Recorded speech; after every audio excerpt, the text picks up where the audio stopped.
Hey, welcome to Sunday Live. We are so excited to be together. Spiritual direction and soul care every Sunday at 2 p.m. So glad that you are with us today on the broadcast or the replay. Already saw a comment there. Ted Warner, welcome. Glad you are here with us today as well. If you're watching, even on the replay, just let us know where you are and how you're doing and how your week's been, what you're looking forward to in the coming week. I'm so glad that we are together again as we continue our journey through this series called Great Days. Great Days. This is the fifth Sunday in the season of Easter, but this is our fourth session of Great Days. In the Christian tradition, Easter is not just one day, it is 50 days of feasting and celebration and reflection and action on what resurrection means, what it is a sign and an image for. It's a lens through which we can see life.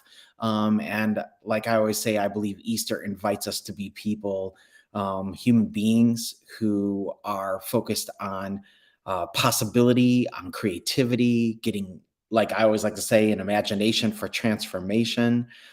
It's about hope. It's about the human capacity to hope and to keep pressing on, even when things are hard, no matter what kind of death we may face, the different kinds of struggle in life that death can be a metaphor for, or literally for. Resurrection tells us that there is life after death, and that gives us hope that there's always what is next. There's always something new possible. And so Easter is really a great time to use this Christian imagery. Even if you're not a Christian, I know we have some people who watch and follow who have different vocabularies for making meaning and finding purpose in life. But I find the great days of Easter from the Christian tradition to be an invitation to everyone to really step into possibility and creativity and imagination and hope. And I'm really excited as we dig into the material again today. As always, we're going to be using some of the imagery from the Jesus story today in the book of John, chapter 5. And I'm really excited about us doing that as we go into this fourth session of Great Days. So let's begin with our most basic spiritual practice, which is breath and giving ourselves the gift of stillness. For a few moments, we will simply ground ourselves and open ourselves to the spirit of life that is all around us and that seeks to illuminate our minds and our hearts and bring healing. Um, I'm really excited. Like I said, did I tell you I'm excited? I'm really excited for digging in today as we talk a little bit more. But let's start with a grounding exercise of breath and stillness. So I invite you to take a deep breath wherever you are and out. And in and out. As we breathe in, we receive love and peace. And as we exhale, we let go. We come to this place. We are present now. We focus on our breath in this moment. When we focus on our breath, we align our thoughts and our focus with our bodies. And that is instantly and instantaneously a moment of peace, of presence, of being present, being here now.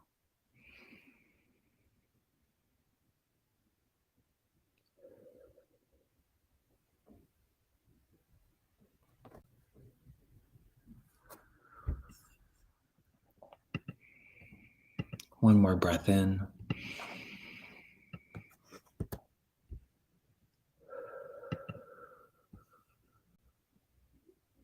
All right. How do you feel?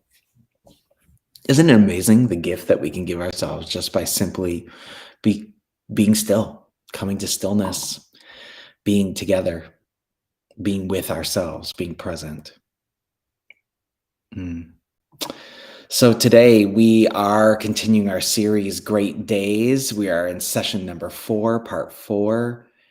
And today, like I said in the intro, we are going to be focusing in on a part of getting an imagination for transformation that I don't think we always talk about. When we talk about possibility and hope, I think that can get exhausting for some of us because it's all positive. It's all like, you can do it, and that's never my intention. When we speak about an imagination for transformation, I want you to come to a deeper awareness of your capacities and your values and your worth. But also, I also don't want us to get stressed out and just be like, you just gotta smile and buckle down and push through and you can do it, like because that, and then when things don't work out, then we feel worse about ourselves. So I want to talk about kind of a dimension of the spiritual journey and having an imagination for transformation, what it really means to have a grounded hope, a hope that is rooted in reality. Um, and it's really about healing our self understanding, healing our understanding of ourself. It's really about getting a sense of grounding about our limits and accepting the reality of our limits, right? That might sound strange when you're talking about possibility. And I know what's really popular to talk about. Nobody wants to acknowledge limits. But the reality is like we're all limited, right? Like we all have things that we can't change about ourselves that are who we are. Healing our understanding of ourselves is about self acceptance as we are, knowing ourselves deeply, and then getting an imagination for transformation within the framework of that radical acceptance. And, the more I thought about this, and as I was looking at the texts that are assigned for today, I looked at John 5, and there's this really amazing story. And I really zeroed in on this one line that says this. So it starts in John 5, the reading for today. It says, after this, there was a festival, and Jesus went up to Jerusalem. And in Jerusalem, there was a pool called Bethsaida. And in that pool, in that area, lay many sick people who were blind or lame or paralyzed. And one man was there who had been there for 38 years. And when Jesus saw him lying there, he knew he had been there a long time. And he said, do you want to be made well? And the sick man said, I have no one to put me in the pool when the water is stirred up. And while I am making my way, someone else steps down ahead of me. And Jesus said to him, stand up and take your mat and walk. And at once the man was made well, and he took up his mat and began to walk. And some of us may be really familiar with this story, right? Some of us may be really familiar with this story if you grew up in church world, right? But the line that really stood out to me, that was really amazing to me, uh, was the reality of um, was the reality of the thing about being blind, uh, lame, paralyzed. That there were all these people who were sick, who were blind and lame and paralyzed. And I thought that was, I just zeroed in on that, um, precisely because um, i- isn't that a perfect description of what it's like when we feel uh, like we've been hurt or wounded, or when life is difficult for us, right? I mean, when we experience pain or difficulty in life, we become really aware of our limits. We can feel blind, like we don't know how to see or understand the situation. We don't know why things are happening the way they're happening. We don't know where to go or how to make our way forward. We feel blind. Um, when the next word is lame, right? Like our normal, what we think should be our regular capacities and abilities seem hindered or, less, right? We seem less than capable. We become very aware that maybe because of what's happened, we feel like we don't have the capabilities that we need, the capacities or the talent or the skills that we need. Paralyzed. Some things happen in our life where we just shut down completely. Think about what you're struggling with right now in your life. Think about what you're struggling with. Which of these words really resonate with you? That situation at work, that situation in your home, maybe that persistent struggle within yourself. Right? Maybe you're learning things because of how life has gone. You're learning things and coming to some realizations about yourself that aren't always all that fun to realize. And you don't quite know what to do about it. Right? I just want you to think for a minute. Just think for a minute. Think about which words really resonate for you. Maybe it's all of them, but choose one and think about why. Like, what's the situation? How does it leave you feeling? Right? How does it leave you feeling? Which one is it? Just think about it for a moment, if you would. All right. Take a minute. And maybe if you feel like it, put a comment in there. Do you feel blind? Do you feel lame? Right? Are you feeling paralyzed? What is it? Throw it in the chat if you want.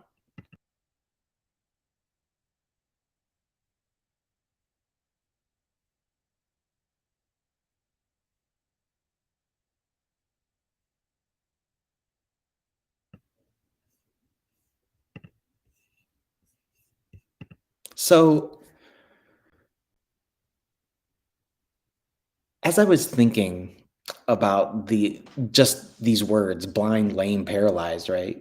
That seem to describe sometimes our response to trauma, right? Sometimes our response to loss. I mean, this past week, I was down in the emergency room and there was a woman, an older woman, who had died quite suddenly and unexpectedly, and her daughter was there. And the team directed me to her in the hallway, and I came up and introduced myself, and she's like, "I don't want to talk. I can't talk." I was like, "I get it. I get it." She started the day hanging out with her mom, who she was close to, right? And ended the day in the ED with her mom gone, right? And she was paralyzed, shocked by the grief of it, right? She was traumatized, right? And so I stayed near. Other family members showed up, and then I was able to connect with her a little more, and she did talk a little bit later, right? But these phrases, while in this story describe uh, something physical, right? These are also words that describe us emotionally, spiritually, psychologically, often. Right? And so, like, how do we, when we get into those spaces, then oftentimes when we experience that, our first move is then to blame ourselves, right? Our first move is to blame ourselves. Our first move is to make it seem like it's our fault, that we feel badly or we judge ourselves, right? When I was speaking with this woman, when she finally opened up, she like, "I don't know how to do this. I don't know how to take care of what the next steps are." And she starts crying. She's like, "I'm so sorry. I'm so weak," is what she says over and over again. And I'm like, "You're not weak. You just lost your mom, right?" Like, but isn't that interesting how we have this self-blaming attitude, right? We have this self-blaming, self-judging, um, ambivalence about our limitations or our awareness of our weakness, right? We don't do well with our own weakness, so it's not really any surprise when the world around us, right, when people around us don't do well with our weaknesses, when we judge people for being weak, when we judge people for having their reactions, when we judge people, there's just so much fear of judgment and so much fear because we haven't come to terms with ourselves. We haven't come to terms with accepting ourselves. We haven't come to terms with understanding that when we experience difficulty, loss, trauma, to feel blind, lame, or paralyzed is not a failure. It's being human. It's just being a normal person who's experiencing pain and loss. But it's interesting how we've been so trained to apologize for that, to feel bad on top of already feeling bad, to feel bad about our responses to feeling bad. And it's kind of mind blowing, right? It's kind of mind blowing, and it's where we start to literally harming ourselves on top of the harm we're already experiencing because of the way life has unfolded.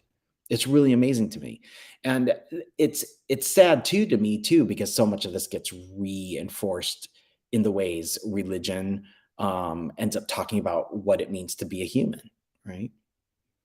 Um, Terry says humanity experiences pain and loss. It is religiosity that created the problem by making everything negative a sin. Right. Like, that's right. Everything negative doesn't necessarily mean it's sin. Right. Like, uh, like Right.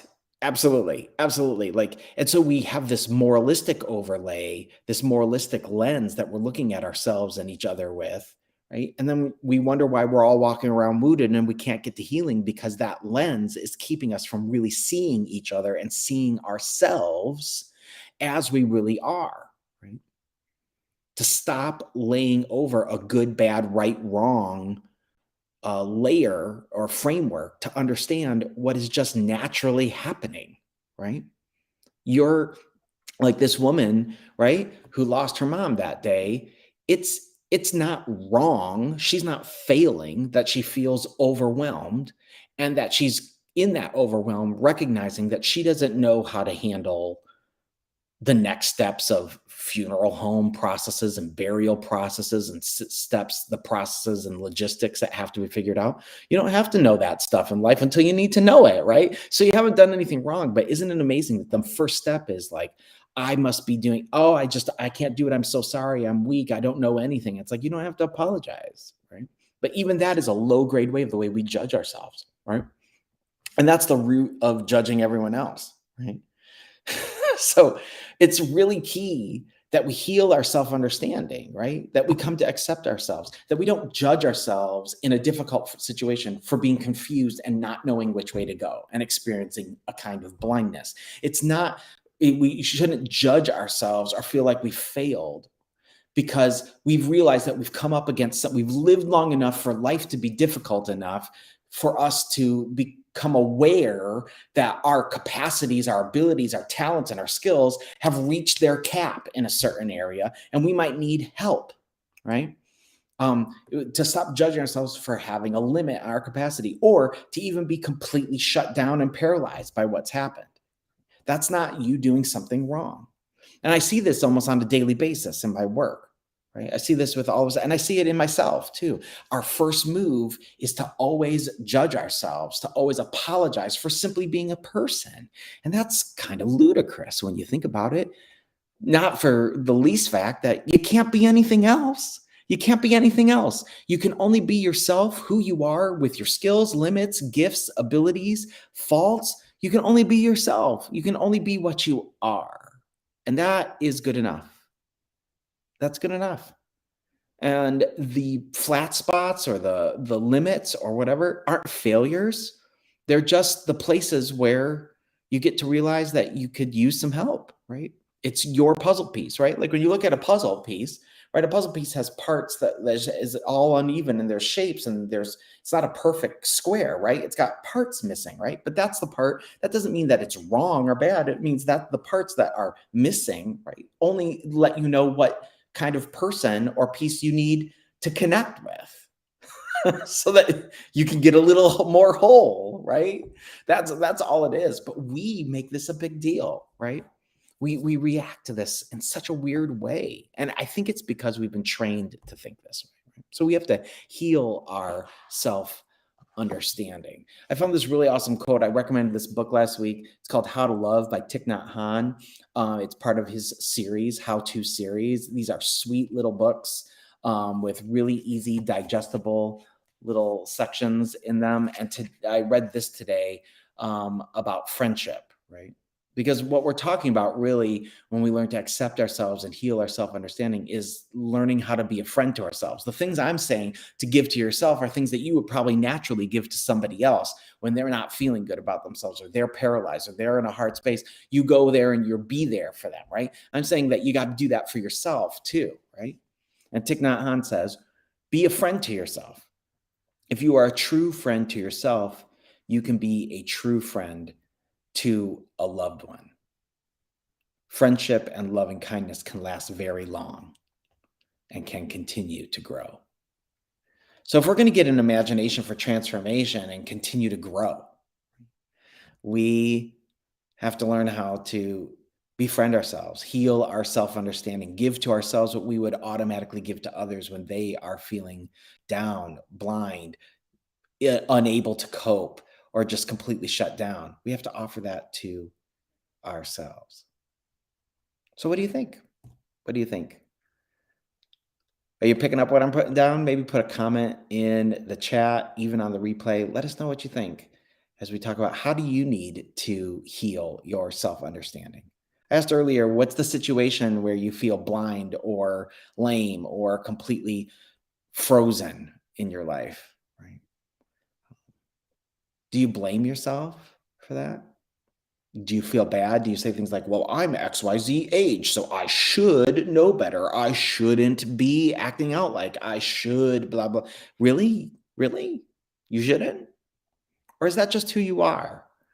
And that's just part of your response repertoire, right? And so what you need is really support, right? And to offer yourself some friendship, to accept yourself as readily as you would accept another person sitting across from you if they were telling you this very thing. Right? How do you heal your understanding of yourself? What part of your self understanding do you need to heal? What's that realization about yourself that you always seem to be protecting or hiding, right? Or trying to change or keep bottled up because you don't know how to accept yourself in that area. Coming to just accepting your limits, accepting the fact that you're a human being, accepting that you're normal, that you're part of the human race. I mean, when we do a lot of times guided meditations on spiritual direction and soul care, one of the things that we invite kind awareness around is kind awareness around the fact that there's likely a lot of other people who feel the same way about the situation as you do, and that you are not alone and that you're part of the human race, right? So extend to yourself mercy, which is interesting because in the story today in John 5, right, the pool of Bethesda is the pool of, it literally means, Bethesda literally means house of mercy. So how do we step into more mercy, more graciousness, more kindness with ourselves for our weaknesses? How do we let go of moralizing about our weaknesses or our limits? Well, one of the ways we can do it is simply through guided prayer, meditations. What some of the ways we do it is through mindfulness about what we're actually doing and how we're talking about ourselves. Some of it is what we talked about last week, when we talked last week about compassion, courage, and curiosity and compassion for ourselves, understanding that we have the capacity to push pause and choose a different way of responding to the situation in front of us, right?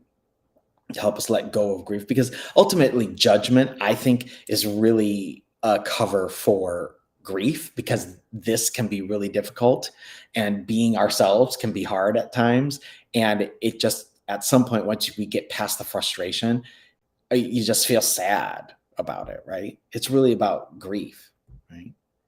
And so, how do we lean into this? Well, today I want us to go through a self-acceptance meditation together as exercise.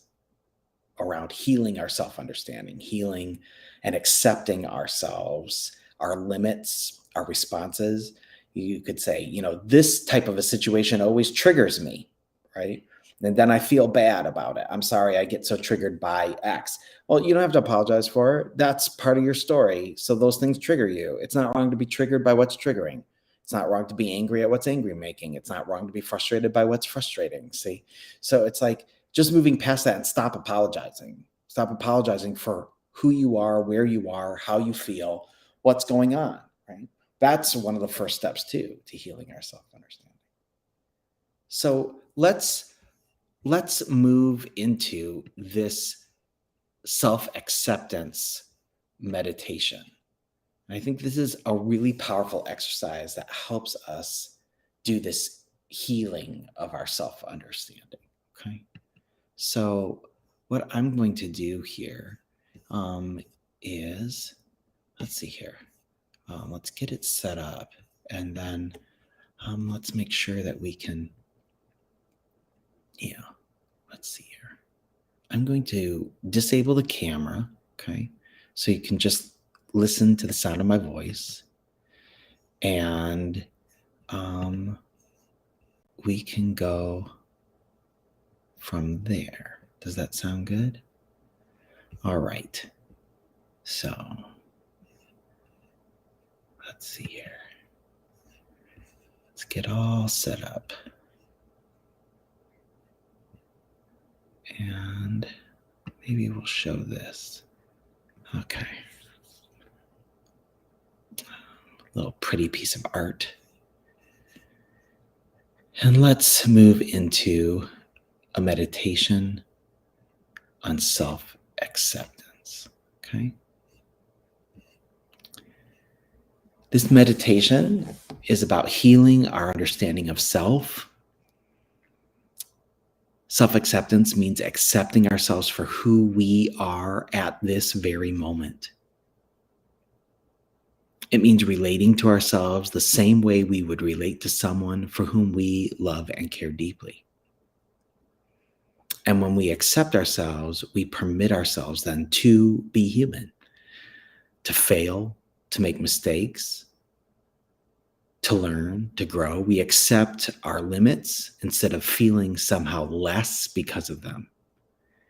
And likewise, we accept our strengths, but do not feel superior because of them.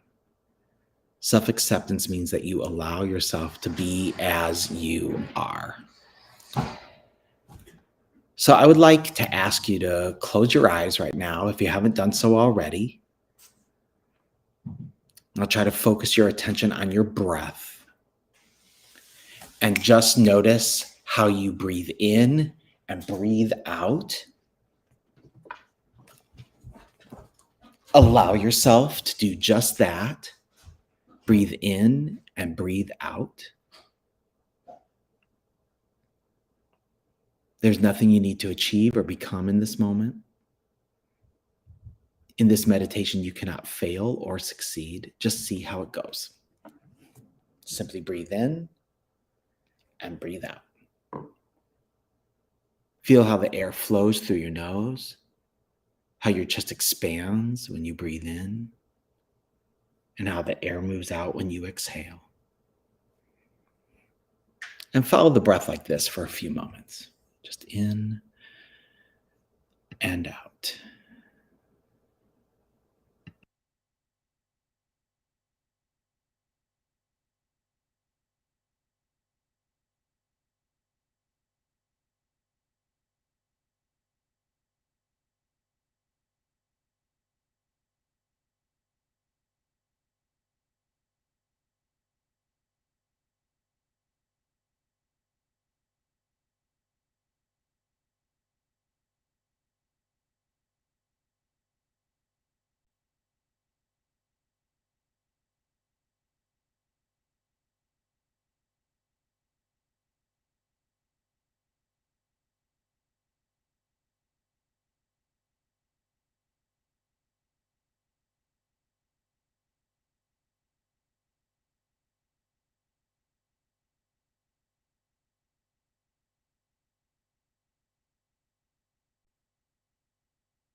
All right. So self acceptance is key to the healing of ourselves.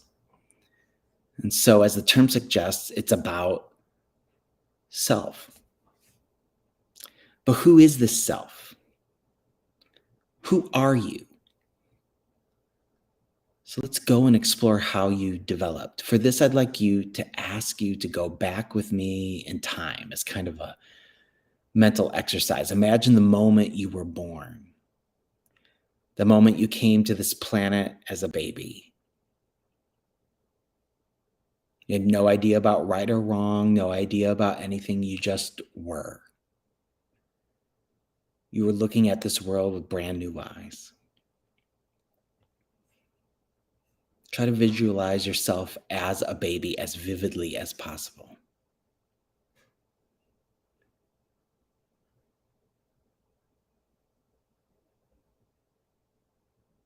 Now imagine that someone would tell you, this baby, that you are not good enough yet, that you need to find a good job later in life, that you need to make enough money or become successful to be enough, that you would be worthy of love only if you became successful in the future, or that you're not enough the way you are now, that something needs to be added to you, to this baby, for you to become worthwhile. Can you imagine yourself saying to your newborn child that they are not good enough yet? Perhaps you agree with me that it makes no sense to consider the worth of this new human being to be dependent on something that they may or may not become. Can you feel how enough you have been from the very moment you entered this life? You've always been enough. You've always been whole. You've always been worthy of love. Love is not something you ever need to earn. So, for a moment, allow yourself to see if you can feel the truth behind these words.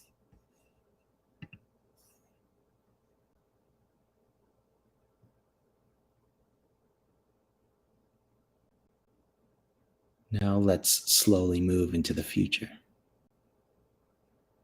You're no longer a newborn, you're a young child. And as you mature, you learn about right and wrong and good and bad. Your parents teach you what it's like to be a good person. Soon you notice that some things cause people around you to react more positively towards you. They praise you and say they're proud of you. Maybe you notice that when you work hard at school or help others, act kindly, get good grades, look beautiful, you receive positive attention from others. And likewise, you learn that some things you do result in negative attention. Maybe you notice that when you fail in school or hang out with the wrong people or dress differently, people react in disapproving ways towards you. So soon you learn that some things cause the people around you to approve of you and perhaps even admire you. For a moment, being approved by others feels good. It feels as if you are good enough. It feels as if you are whole, that you are loved. How reassuring this is. However, this feeling doesn't last long, and now you need to make sure that after this moment of praise, you can continue to get their approval. It's like a drug. Once the effect is gone, you need more. So you continue to do what will give you that feeling of relief, that feeling of being good or enough. Now I'd like you to think back to you as your youngest self that you can remember and connect to this young person. Remember what it felt like to be you at this young age. This might take a little time, but just see how far back you can go into your childhood and try to connect to your childhood self. Perhaps you're around 7 years of age, or maybe you're 12, or maybe older. I mean, how far back you can travel doesn't matter. All that matters is that you connect to yourself at a younger age. Now, have been there times in your few years of life where you felt a need to be approved by others? If you can, allow yourself to go back to such a moment. What do you see? What do you feel? What are you doing to reassure yourself that you are enough? And just see what comes up.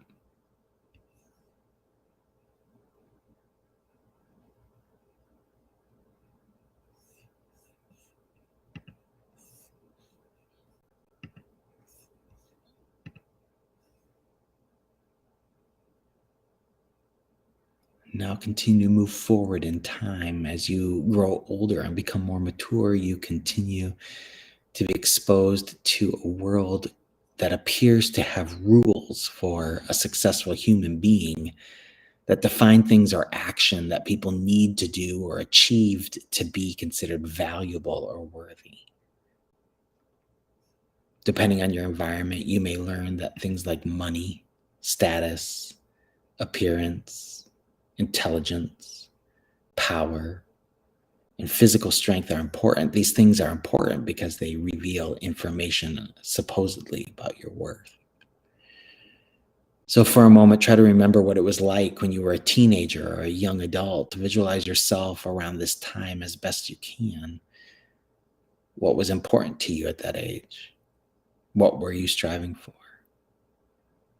What did you believe made you worthy or successful or enough?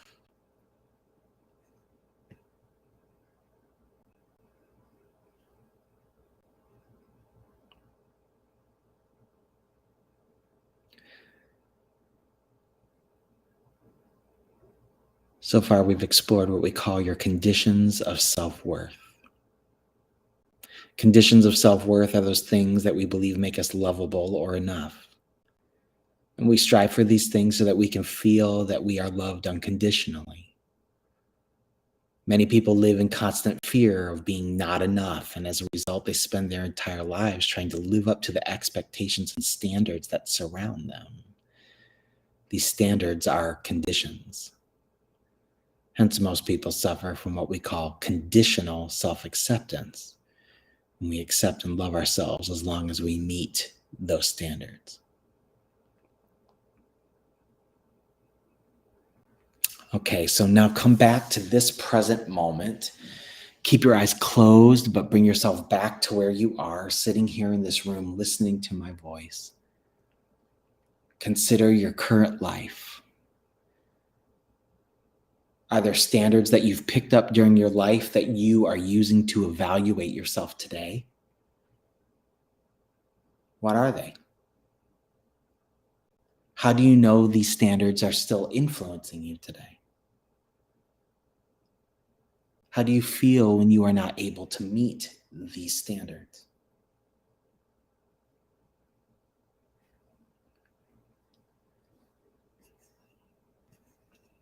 Imagine the little child inside of you, the child you once were, who was afraid of being unloved, that you might do something that will cause other people to disapprove of you. Now visualize that child standing in front of you, looking at you. You can feel the child's fear of not being enough. The child is in deep need of being loved, and thankfully you have the opportunity now to say something to this child. So what would you say? What would you do? What are the words your younger self needed to hear?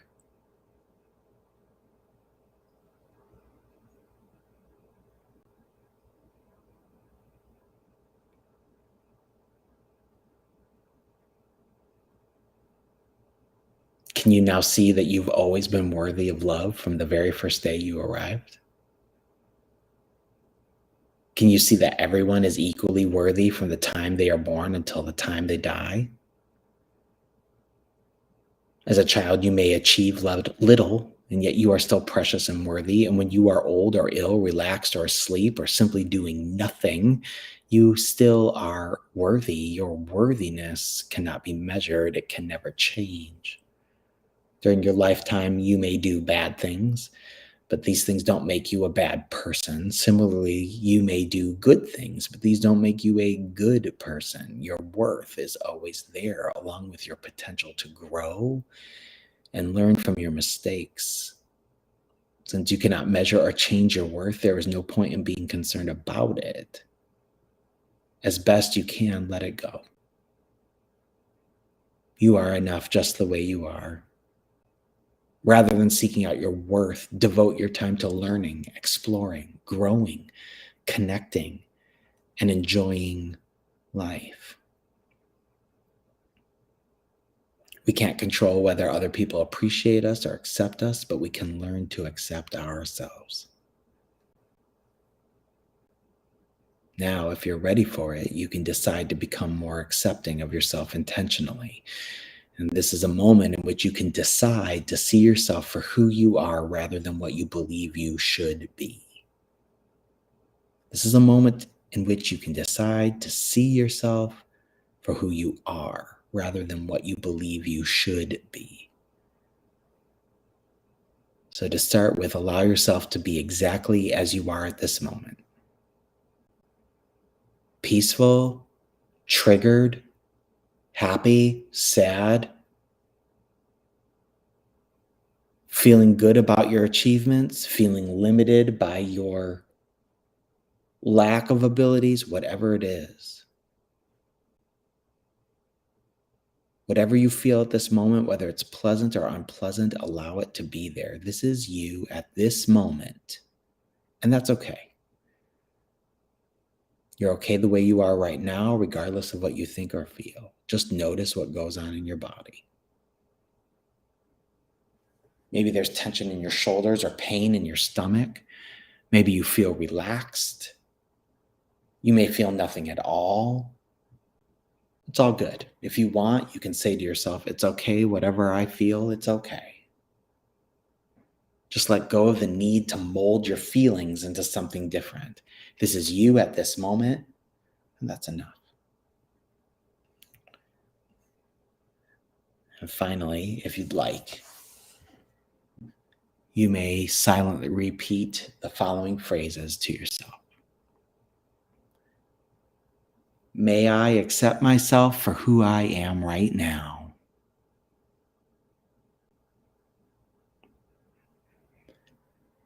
May I realize my strengths don't mean that I am more than others.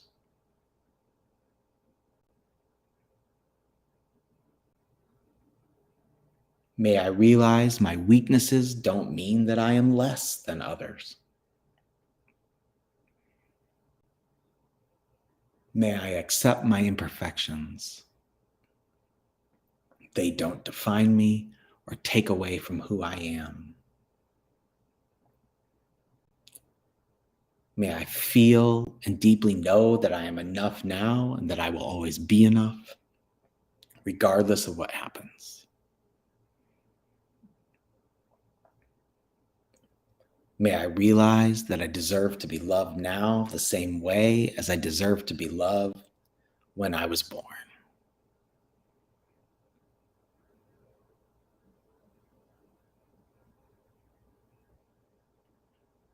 May I treat myself the way I treat those for whom I care deeply.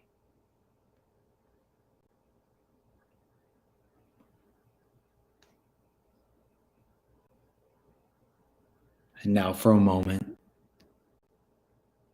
bring your attention back to your breath.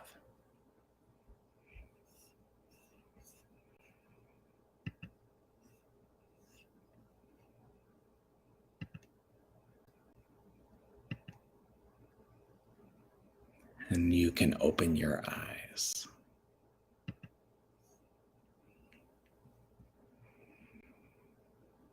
How do you feel? What an amazing journey. And what a wonderful tool of healing and self-understanding. I'm so glad you joined us today on Sunday Live. And I am looking forward to us continuing our journey. Let us know how you're doing this week and how we can support you going forward through these great days. And have an awesome, awesome week coming forward. See you next time.